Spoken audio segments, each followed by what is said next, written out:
Good afternoon. Welcome to another edition of My Political Truth. My name is Jerry Tomchinsky, and today I have a very special guest. I've been trying to get our schedules to jive for a couple of weeks now, and I finally was able to get it done. And I have Leticia Remauro on with me, who is running for Borough President of Staten Island.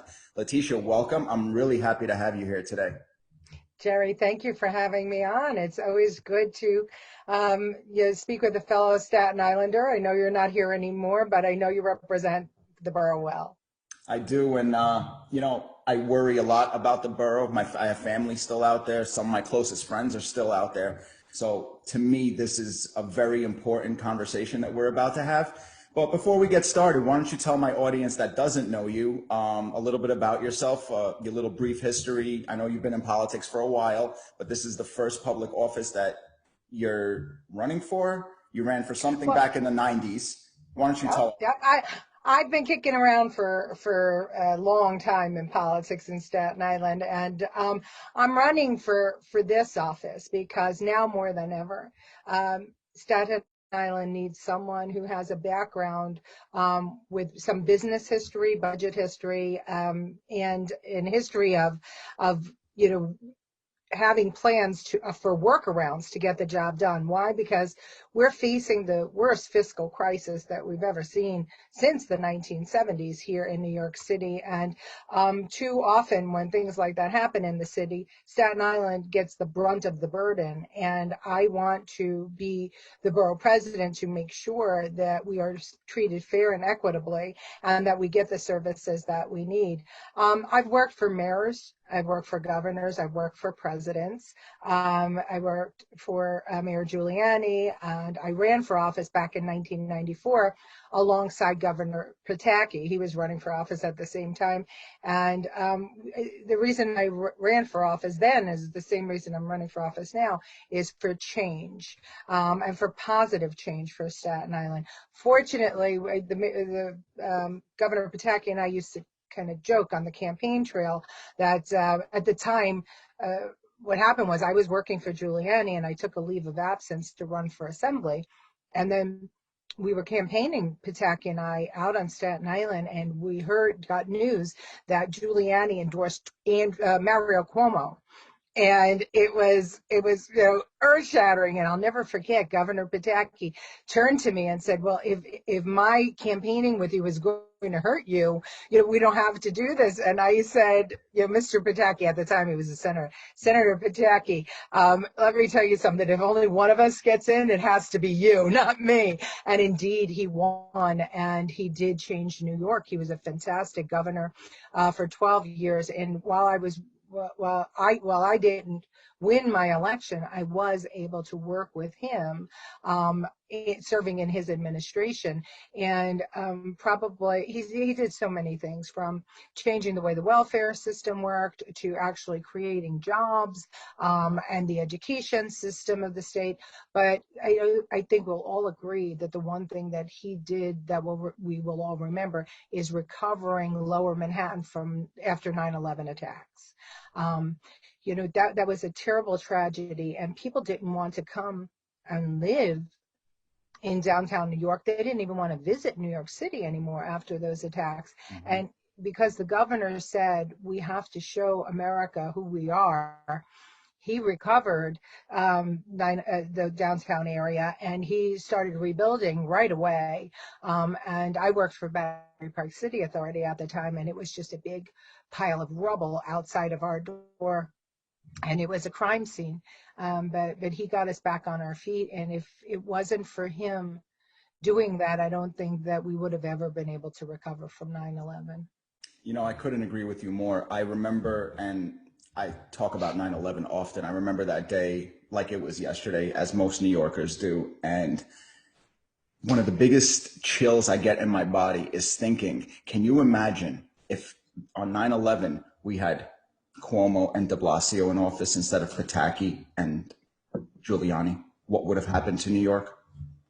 I agree with you, Jerry. And I think that what we're seeing now is we have this terrible pandemic, and we see the way de Blasio and Cuomo are handling it.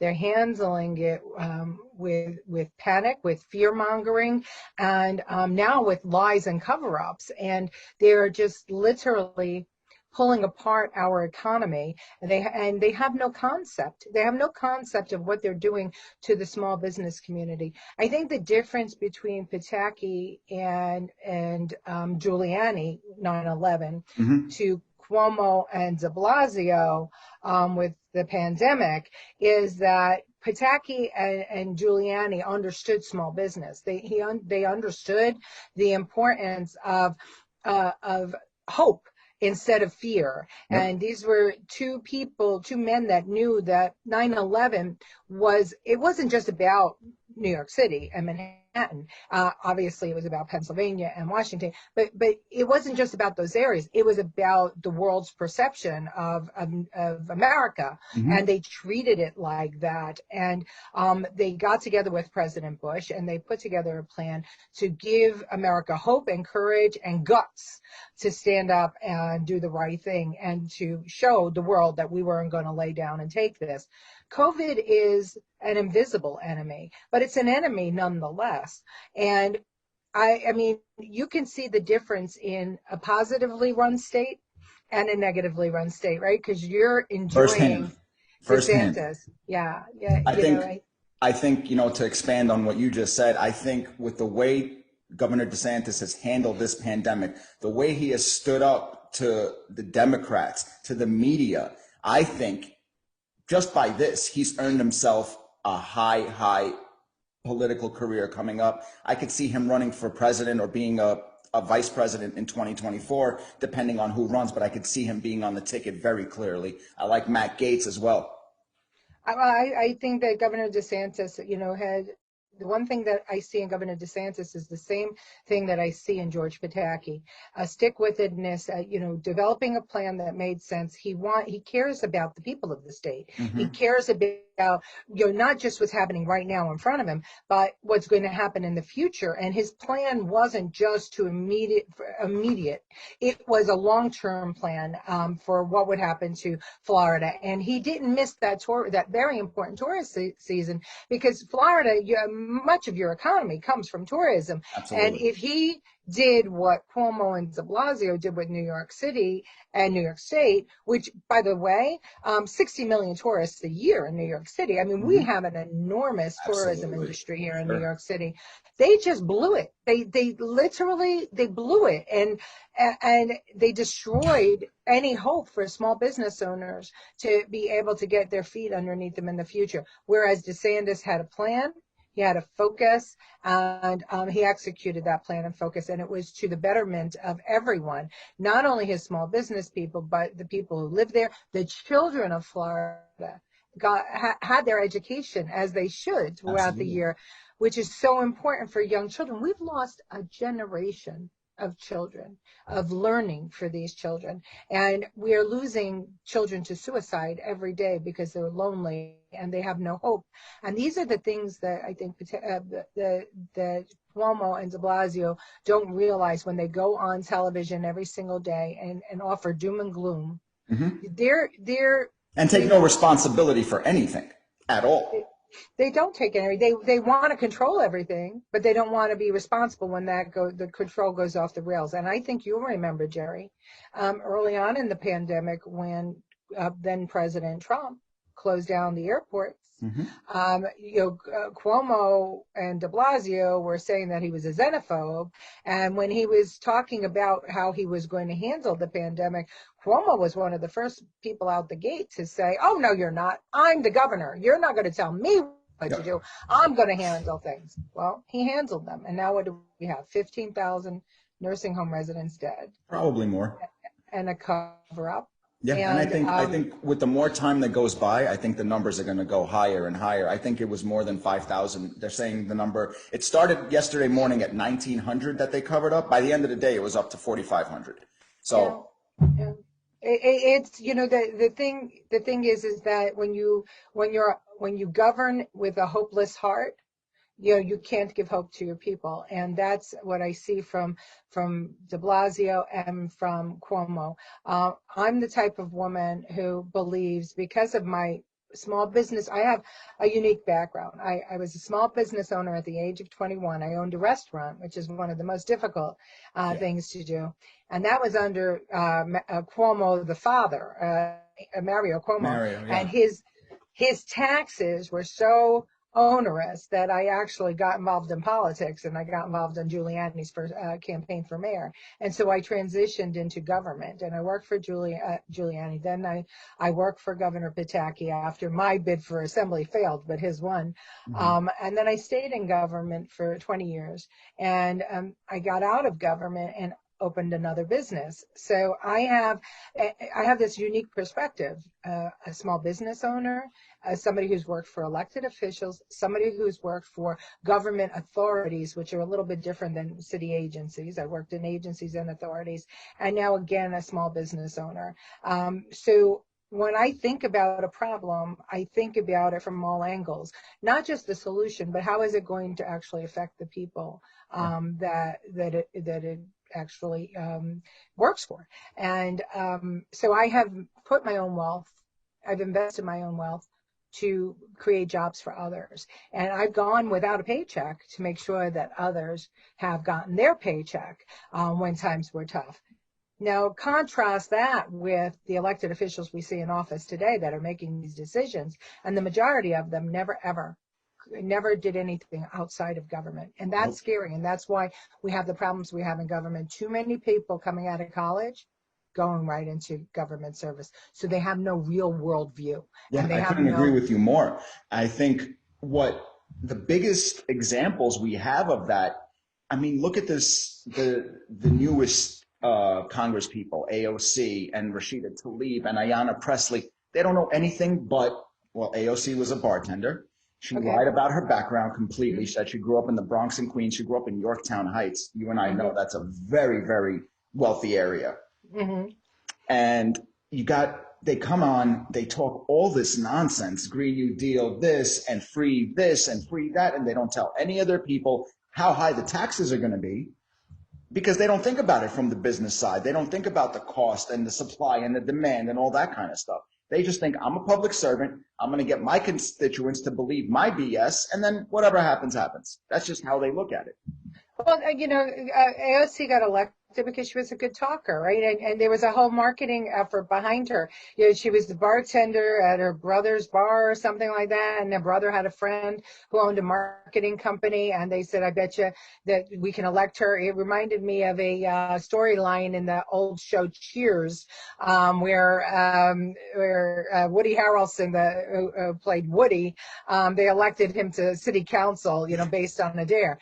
But she did. That's how she got elected to office. Now think about it. What does a bartender, what does a bartender who works for tips know about budgeting and forecasting? I'm not going to say, and I don't want to disparage the bartending industry, because quite frankly, I have a very, very good respect for the bartending industry. But as far as she's concerned, the whole thing was done basically on a dare. And now she's sitting in Congress, by the way, getting her COVID shot ahead of all of the senior citizens that should have had theirs, telling people, how that they're going to live their lives and how the children are going to be educated. And frankly, she never paid a property tax, and as a bartender, I don't know how much tax she paid, period. So I mean, I don't know what she's drawing her experience on, but that's who the people of Queens elect. Every time she opens her mouth, you could see she has zero experience in anything, business, politics, anything. She just says the most outlandish stuff, and people eat it up. That's the most dangerous part. I mean, the fact, a lot of people talk a lot of nonsense and a lot of crap, and people, either they follow them or they don't.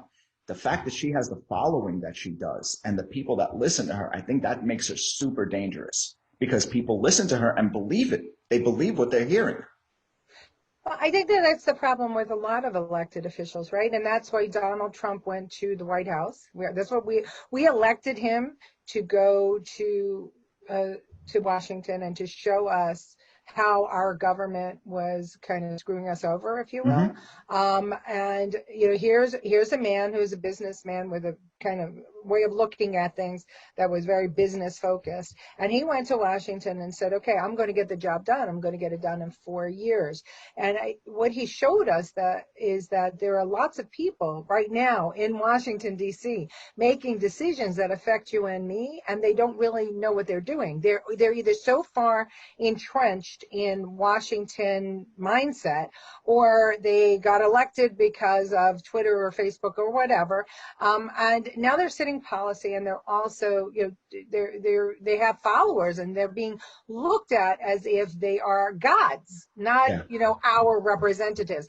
And that brings me full circle to why I'm running. I mean, government nowadays, people think that they're there to work for government, and government wants us to think that it's our job to support it, and Right. they just put a whole cage around the Capitol, right, so that they're protected. But it didn't matter to them when there were riots in the street of New York City, and small businesses were being torched to the ground, and all these small business owners were losing their life savings. They didn't want anything done at that point in time because the people don't deserve that kind of same protection. And as a matter of fact, they tied the hands of the police officers, and didn't allow them to respond. And those men and women in blue who risk their life every single day for us, were sitting ducks for all of this, rioting that was going on.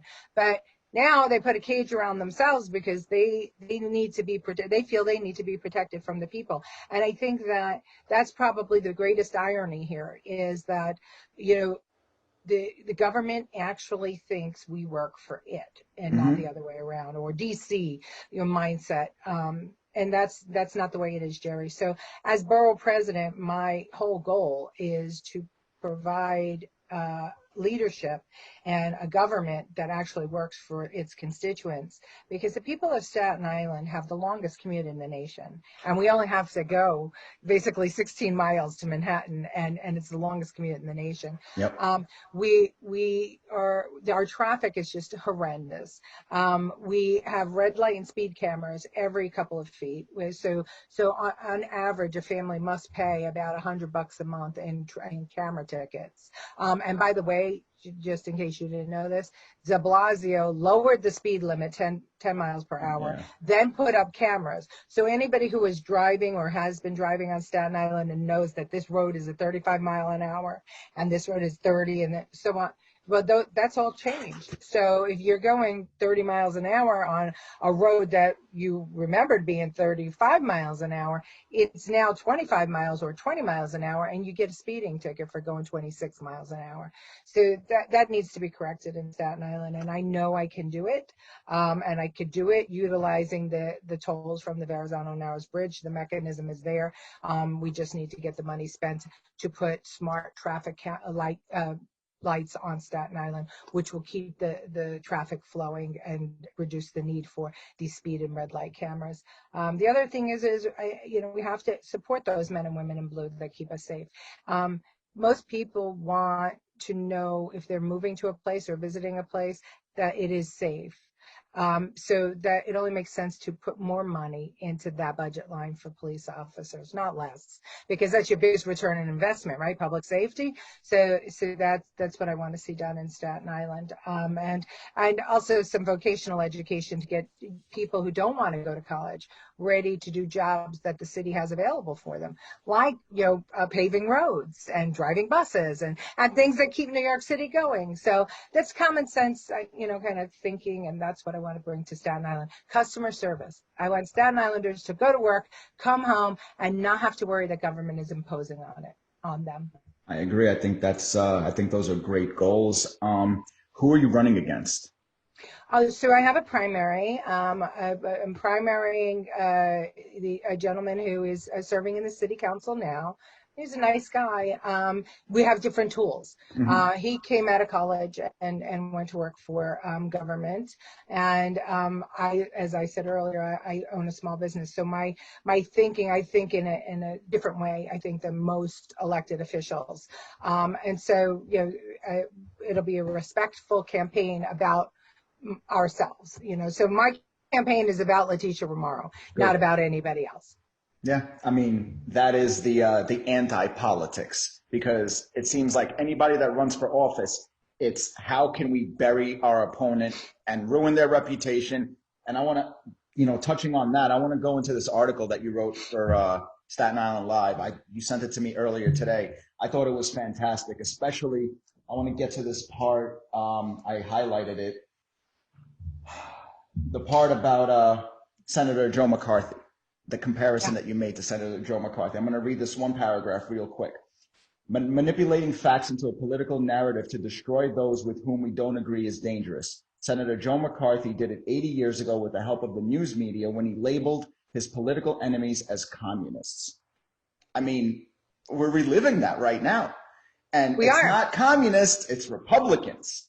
It's Republicans and conservatives. Yeah. That's right. If you're a Republican, especially if you were a Trump supporter, you are now considered a radical. If you're a conservative, you're considered a radical. I mean, how radical is it that, we want to talk about the nuclear family? How radical is it that we want to stand when our national anthem is played and pledge our allegiance to the flag? Yep. How radical is it that we want to go to our churches, synagogues, and mosques, to in our Buddhist temples to pray and to have our spiritual selves uplifted? How radical is that? But that's what the left is doing. The socialist democrat left is painting conservative voices as radical voices, and we can't allow that. No. I mean, I've always said everyone has a right to free speech, but we are seeing social media platforms and mainstream media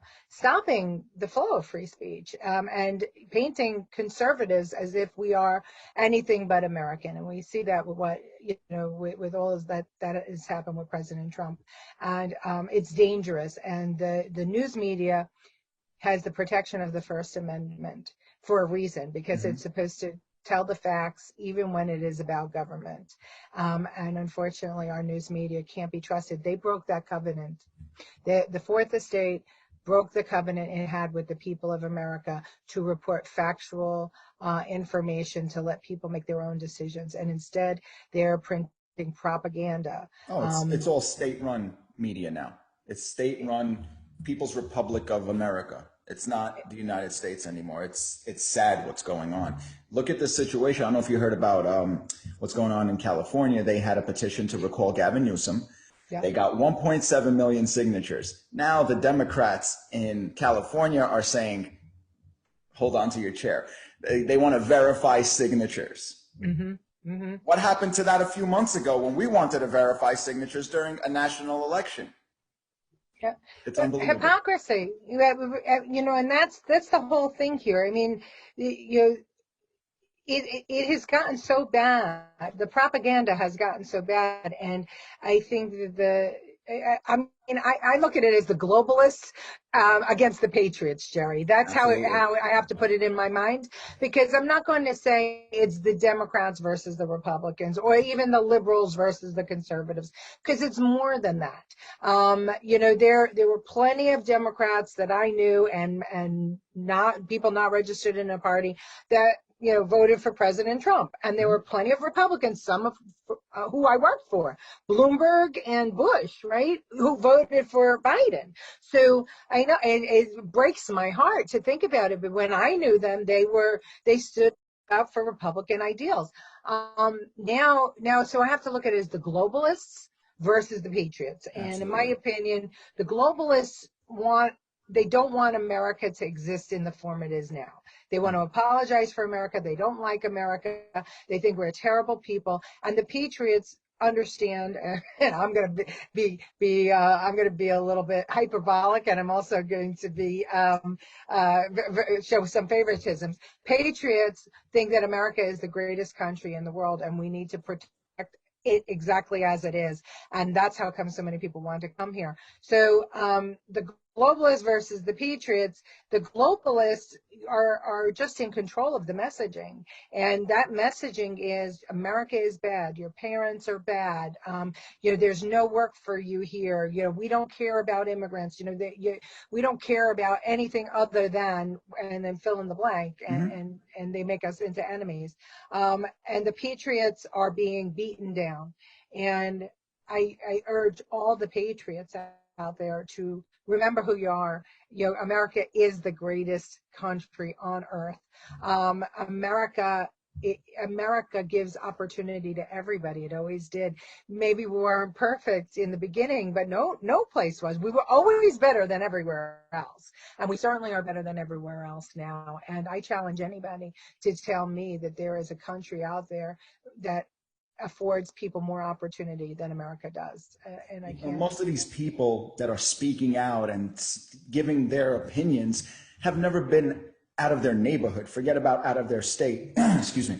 So they don't know how things are in other countries. And I try to educate people. My family escaped communism in the late 70s from the Soviet Union. My wife's family left Mexico and oppressive situations there. My parents, for my dad, it was a better option. And my dad was well off over there. He did really well, but it was better option to leave all that money, because you couldn't take it with you out of a communist state, to come here with $70 in his pocket, a kid, me, and my mother, and start over. That was the better option. And these kids have no idea what they're marching around for. They have no idea what they're saying. Even the three women that started the Black Lives Matter movement, the Opal Tometi, Alicia Garza, and Patrisse Cullors, they claim to all be Marxist scholars. Well, if they were the scholars they claimed to be, they would know that Karl Marx was an unadulterated racist. Hated anybody that wasn't of the pure, blonde hair, blue eye type of thing. But they claim to be Marxist scholars. They don't know anything about it. Nothing about it. Well, because they can't think beyond sound bites. Unfortunately, we're a society now that only looks at sound bites, and not all the sound bites are real sound bites, right? Think about the things that were hung around President Trump's neck, including the Russian scandal, which turned out not to be true. I heard 1,000 times that he said that the virus was a hoax. He never said any such thing. He said that Pelosi and Schumer were creating the politicizing the virus. Yeah, and it was going to be the next hoax. The politicalization of the virus was going to be the next hoax. Sure. But people didn't care. No, people don't care. They only take that little soundbite and then they run with it. And the news media is guilty of that same thing. They don't want to do the investigative work anymore, or they don't know how to do the investigative work. And frankly, it's because we're in a 24-hour news cycle now. So it used to be when I was a kid, and I'm much older than you, it took a week to write a good story. The Washington Post or the Washington Times or the New York Times, when they were doing an investigative story, it would take weeks, sometimes months, to crack the story. Now everything is written in in minutes, and it's mostly regurgitated from what another news media source was. They don't even quote sources anymore, as we've seen with so many stories in the New York Times that a source said, well, where is it's the reported source? Their favorite term is it's been reported. Widespread reporting, all this garbage terminology that people just can't read between the lines. And it saddens me, not because these people have their opinions. This is America. We're built on varying opinions, and I love it. I love a great debate. But I haven't had a good debate in over a year, because every time I try to, talk to somebody about my ideology and what I believe in, it takes them 15 seconds to call me a racist. My own family, my own cousin called me a white supremacist because I don't believe in Black Lives Matter, the organization. I think everybody's life matter, and if I'm a racist for saying that, then I'm a racist for saying that. But for my own family to call me a white supremacist when I'm a Russian Jew, my family is immigrants, my wife is Hispanic, her family are immigrants, how do I fall under that umbrella? They don't have any argument at all. And they watered down truth of the of statements like, the impact of statements calling somebody a racist or a Hmm. white supremacist. I mean, I've been the target, and that's why I wrote the op-ed today. I've been the target too of a chopped up video, I saw that. um, where I was comparing Bill de Blasio and Mario Cuomo to a fascist dictator from Germany. And I used his word and the terminology of, soldiers just following this man and, claiming to allegiance to him. And I said that the sheriffs should not be doing that. They should not just blindly follow orders, in other Hmm. words. And so using that analogy, they clipped it as if I was yelling, a Nazi salute in the I middle of very a clearly of a remember that. Facebook Live video. I just all of a sudden went, off the wire, Yeah. said it once, yelled it, and then kept on talking. And the rest of it's ridiculous. But you know. They're trying to make it seem as I'm unfit to serve in elected office. Why? Because I supported President Trump. The worst part about it, though, Jerry, is that I have spent 40 years working on behalf of people of all ethnicities, of all sexual orientations, because everybody should be equal. That's how I've always felt. Yeah, My I agree. father was my father was 4 years old, lined up in a square in San Antonio Piazza, and by the Nazis to be killed in Italy, because of Hitler. And so I have some experience with my family history in that realm. My grandson is the great grandson of actual Holocaust survivors. So the respect that I have for the Jewish religion is great. And every one of the news story reporters who reported that farce, that ridiculousness, and that just disgusting headlines trying to make me out to be a racist, all knew my background, all know what I have done in my history, but it didn't matter because it was sensational enough for them to just put that in, and they were going to silence me as a conservative. Well, it's not going to work because I'm not going anywhere, and Good. anybody who knows me knows that I abhor that racism. I think everybody in America needs to be treated equally, Hmm. and I treat everybody with respect, whether they treat me in kind or not. And even if I don't agree with them, I will say that I was being mean and angry at Governor Cuomo and Mayor De Blasio. We're They both earned it. They earned they it. earned it. They You earned know. it. And I have been known to be snarky, and every once in a while I'm a little nasty. Yeah, you're a New Um, Yorker. So am I. I mean, it flies better up north. My attitude doesn't fly down here. Not at all. No, not at all. Try it in South Carolina. Oh my gosh, I can't tell you how many times that I get reprimanded in South Carolina for being snarky. But that's part of who we are, right? Hmm. New Yorkers. It's in us, and we have that kind of cynical, kind of snarky attitude. I And that's think one of the things that people didn't like about President Trump. But he was a New Yorker too. I think people mistake our passion for anger, for snarkiness, how you called it, for I guess speaking in hyperboles, and they they take our passion because I think I'm passionate. Yeah. I'm passionate about this country. I'm passionate about my freedoms.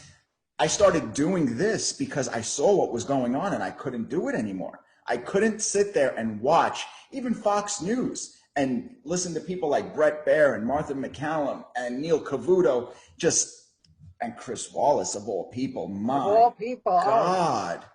well, I thought, for years, I thought him and Tucker were probably the smartest people on that station. And what he's done in the last year it's abhorrent. yeah. But he is still a smart man. The thing is that he's bitter. He's bitter and he's angry, and that personal. Why? I think that he was really upset over what happened with the debate. I think he felt like you know Trump and Biden made him look bad, and he Well, lost I think he control of. lost the plot before that debate. I You mean, might be right about that. Yeah, you might be right about that. But you know that we see that, Jerry, right? Their label, if you were a Trump follower or supporter, they labeled us as stupid. right? We weren't smart, we weren't educated. Somehow or another, middle class America, the people that work hard, pay Hmm. taxes, raise families, own property, buy things, somehow or another, we're too stupid to know what's good enough for And we're ourselves. the bad guys. Right. So the really smart people in Washington have to tell us what's good for us because Hmm. we don't know what's good for us. And I almost blame us for that because we allowed it to happen. We were so busy with our nose in our phones and we wanted to tune out the world that we didn't pay attention anymore. So of course government grew bigger and bigger. And of course, Mitch McConnell, who's been there 150 years, and Joe Biden, who's been there 150 years, of course they think that they're smarter than us because, we never got rid of them. And so along comes President Trump and says, listen, we're going to get rid of you if you're not doing what you're supposed to do. And at first people got upset and nervous. And then when they realized that they had the news media on their side and they got, as I always say, they got the trifecta. They had, people afraid of the virus. They had people afraid of the losing the economy. And then they had people fearful for their public safety once the George Floyd murder occurred and the riots Hmm. were in the street. So they hit that trifecta and used that trifecta to say, we're going to put out paper ballots, which they always wanted to do, right? To let everybody vote. And some states circumvented their own constitutions by doing that. And we see what the result was. It was an election that has left 74 million people wondering if it was legitimate, Hmm. and now a nation more divided than it ever was. And And God to forbid we me, talk about the election with the opinions that we have and use certain words, we'll get shut down more, faster than anything. I used a certain word about a month ago on Facebook. I didn't say anything I didn't say anything crazy. I just used the word stolen when talking about a certain election, and they put me in Facebook jail for 30 days. I've been in yeah, Facebook jail for the last 6 months, 4 out of the last 6 months, just for my opinions. yeah. Well, we're not allowed to have opinions anymore because it is 1984. It is George Orwell's Yeah, 1984, and we have to all walk, look, act the same, because that's what the state says. And I'll never do that. And I know you'll never do that either, no, Jerry. And no. I'm glad of that. I'm glad that there are those of us patriots who believe that this country is fantastic and that free speech, even even if I disagree with what you say, I'm going to die for your right to speak out and say it. Absolutely. And those of us who feel that way, I think are we're being truthful to what this country was founded on. We're being true patriots, and we're upholding that Constitution more than anyone else. And look, here's what I say about the election. There's no Geneva Convention when it comes to elections. If you could get away with it, and you get to that day Mhm. when the electoral college votes are certified and you get to inauguration, that's it, you're elected president. That's how it is. So Yeah. you've got to be really, really good up until that point and have all your ducks in a row. The Trump team didn't have all their ducks in No. a row, and it is what it is. But we should all be very vigilant, and we should all recognize that for future elections, because it happens all the time. I mean, I was a county chair here in New York, and just a quick story: that two Democrats did it to each other. The party's Democrat wasn't winning. The insurgent was winning, and all of a sudden, the head of the chief clerk of the Board of Elections comes out of the mailroom with a whole tray of votes, of absentee ballots. Oh my goodness! She It happened just to came miss out of them, and then nowhere. when they counted them, they found that the party's guy won. So I turned to my election commissioner at the time and said, well, if they could do it to each other, they could certainly do it to us. So we need to do something about it. And so he got the other commissioners. There were 5 Democrats, 5 Republicans, one for each county in New York City. And they voted to put 2 additional locks on the mailroom, Hmm. so that when ballots were coming in order for you to open or close that door, both the Republican clerk and the Democrat clerk had to be there together with the keys. And then there was a camera put up on the room. And guess what? We didn't have any problems with additional paper ballots in New York City ever since then. And that was about 20 years ago. And so it was a simple solution, and we did it. Yeah, and I think they also knew, deep down, I think they knew that they didn't have any viable contenders against President Trump. I think they were planning this from 2016. And if a layman like me, who's never been involved in politics except for reading about it, studying about it, enjoying, the political debates, if I could see it, I know that other people saw it. I know that high up people saw it. Are so many people in government corrupt where we don't have enough, I guess, for lack of a better term, good guys in DC to do what they got to do for us? Do we have to rise up? I mean, that's just, obviously it's rhetorical. I'm not calling for, an uprising like Nancy Pelosi and the rest of them, but what are our options here? Well, our options are to elect people on the local level. See, you know what the difference was between the Trump movement and everything else was, most people who vote only vote every 4 years for president, right? That's the most important election to people. And ironically, it's the seat that can do the least for you is the president of the United States. So, but most people vote in those presidential elections.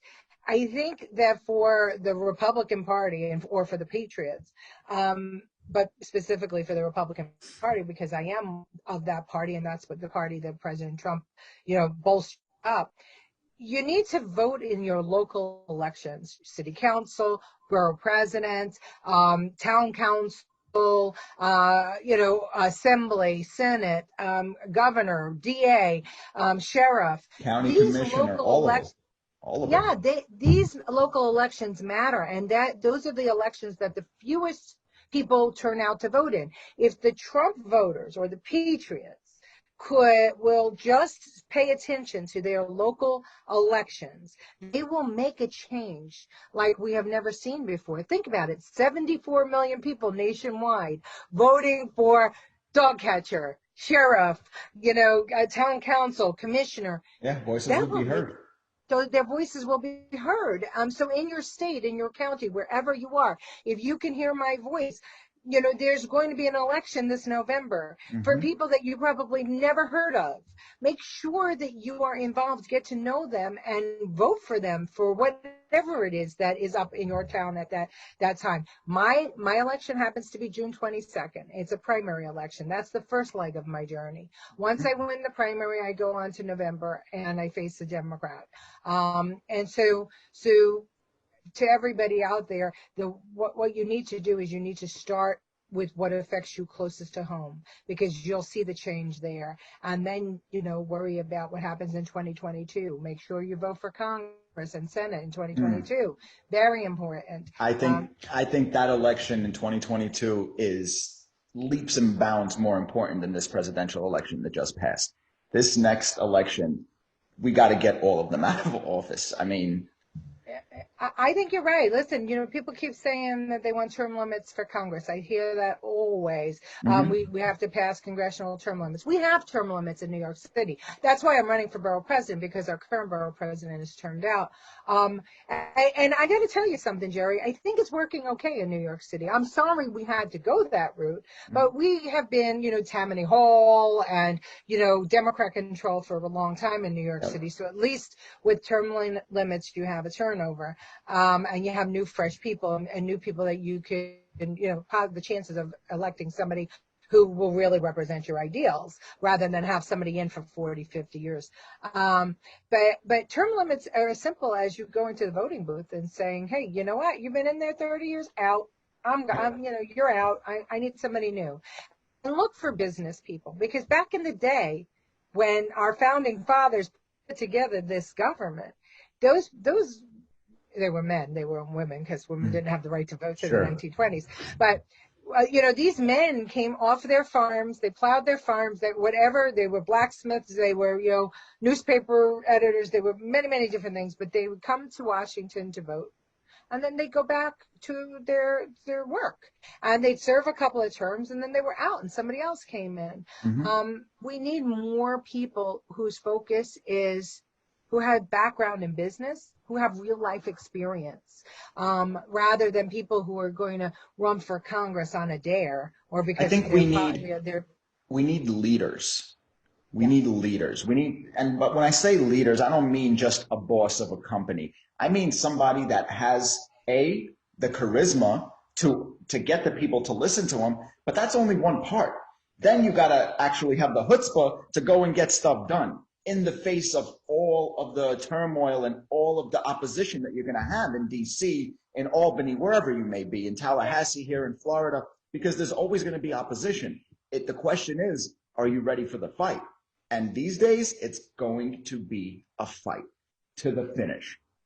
Yeah. I think you have to have people with guts, you know, and we're separating the wheat from the chaff. And that's, again, my op-ed today, talking about conservative voices. It's not easy. I mean, listen, I have been being battered for the last 30 days about this, and it breaks my heart because I know what I have done in my lifetime, and it's well documented. You could Google me. Sure. And after you get past the 40 articles that were written in the last month about me being quote unquote anti-Semitic, which I absolutely am not, you know, or radical, you'll be able to see, you know, what I have done for others in my community. And so we do need people who are unafraid, because if they can come after me and I have broad shoulders and a big mouth, think about other people that aren't tough New Yorkers like us, Jerry. Sure. You know, how hard is it for them to stand up and be counted as patriots? It's not easy. Yeah, and you know, when I first got a glimpse of you, it was when all of this bashing started happening, and it was your daughter that went to bat for you. And I'm like, you could tell so much about a person by looking at their kids. And your daughter was ready to rip somebody's face off, and I loved it. I loved every second of it. Family is super important, and if somebody, you know, I don't want to use bad words, and I'm trying not to, but if somebody comes after one of your parents, you got to do what you got to do, and vice versa.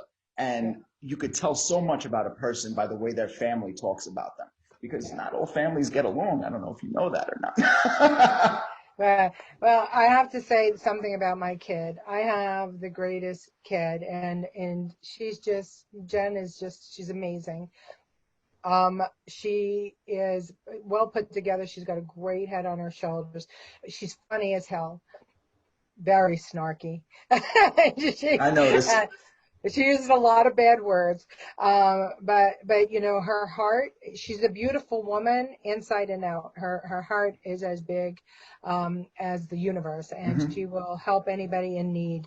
And you know, she's just a great kid, and she's made room in our life and allowed me to emotionally adopt so many others. I mean, I have, you know, Marilyn, who's my African-American daughter, and I have an Egyptian daughter and a Persian daughter. And, you know, we collect people in our family, and we're a tight-knit family, because, you know, for us, family is everything. And when you have a lot of love to give, you give it out to everybody. Absolutely. Jen always made room in our family for her friends, and they're all my kids now, I call them, and there's many of them. And that was what Staten Island was, though. When I grew up there, I got there when I was 12, and the first school I went to was Bernstein IS7. Then I went to Tottenville, and we called each other's parents mom and dad.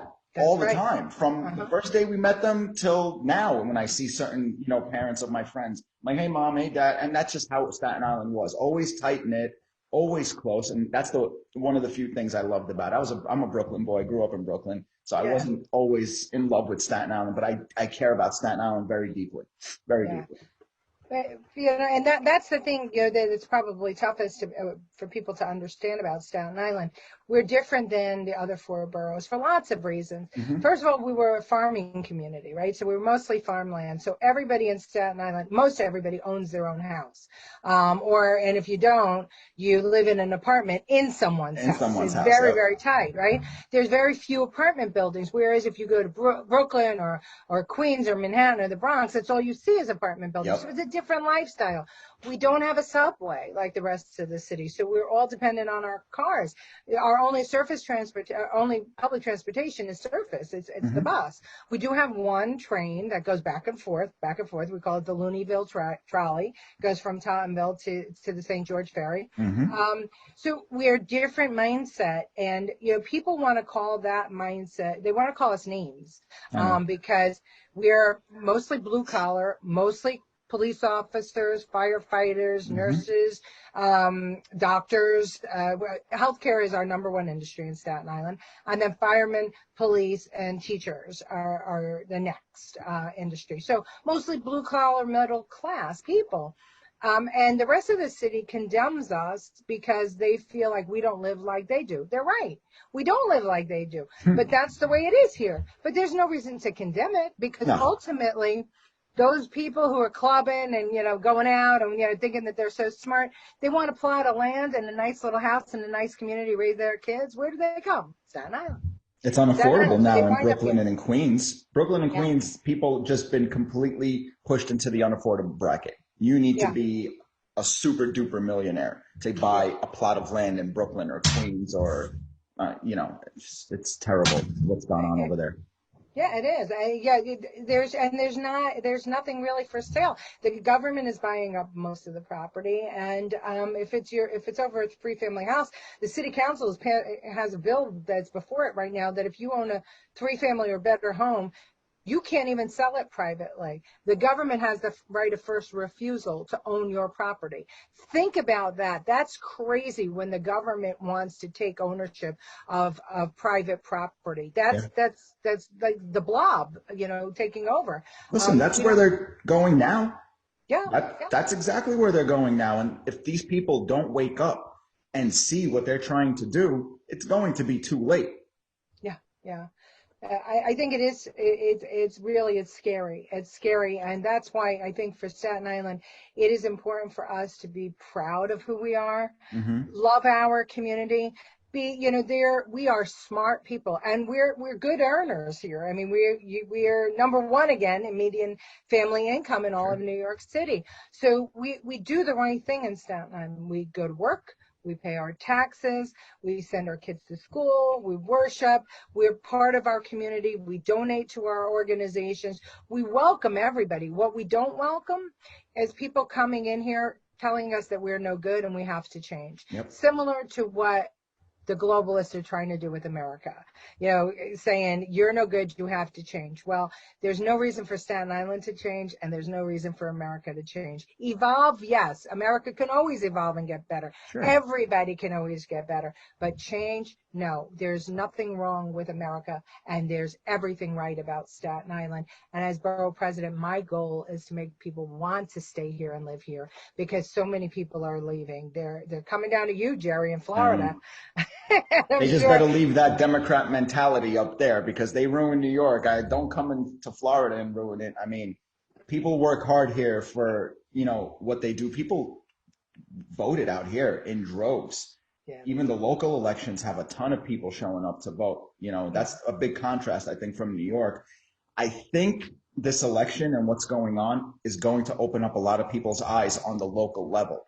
Because this past election, I agree with you. I think local elections are more important than national elections. Before this election, I had like 3 or 4 different people running for offices locally here, from Sarasota, from Bradenton, from Tampa, because it's important for us locally, just like me speaking to you is important to people in Staten Island locally. And I care about all these people that I'm connected to. I don't care about what's going to get me the most viewership or whatever. I want my people to be informed. And once they're informed, they can inform their people. And that's important to me. Yeah. Well, for anybody that does want to know a little bit more about me, they can go to my website, Remauro, Remauro, for SIBP.com. And my position papers are there, and you can read about me there and about the things that I want to do for Staten Island.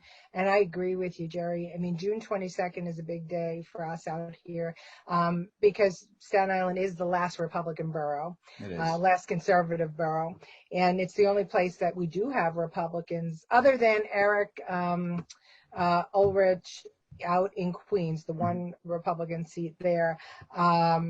it's Staten Island because Nicole is a congressperson and Mike Chanousis is an assembly person whose main district is Staten Island, but a little bit in Brooklyn.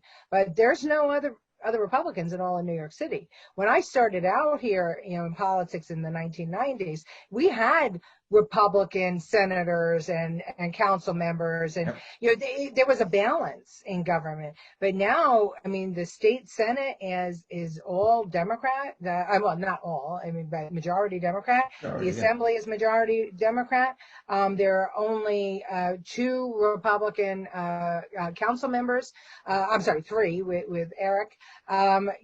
We just don't have any balance, and if you don't have balance, you have no choice but to slide, whether left or right, depending on where you live. But here, it's to the left, and it's scary. It's scary because I watched Chuck Schumer, who, believe it or not, for any of you young people out there was a time that Chuck Schumer was a conservative-minded guy. He had his act together. He'd help, he'd do stuff, for small business and whatnot. He wasn't always crazy like this. Same thing with Andrew Cuomo. Yeah. He was a more conservative leaning guy. This new bent to socialist democracy or socialist Democrats is a phenomena that is very dangerous, and one that is, it's distasteful to me and to many others, I think. So you do need balance wherever you are. It's always good to have both points of view. I couldn't agree with you more. Leticia, thank you so much for joining me. I didn't even realize we're almost an hour in. Wow, get out of here. Yeah. Yeah, this has been fantastic. Thank you so much. I think this goes without saying, but you will certainly have my support. Whatever I can do on my end, please let me know. I'd love to have you on one more time before your primary. That'd be great. I'd love it. I'd love it. Yeah, and this was an absolute pleasure. Thank you so much, Leticia. Thank you, Jerry. You're a good patriot. All right. Take care. Bye-bye. Bye-bye.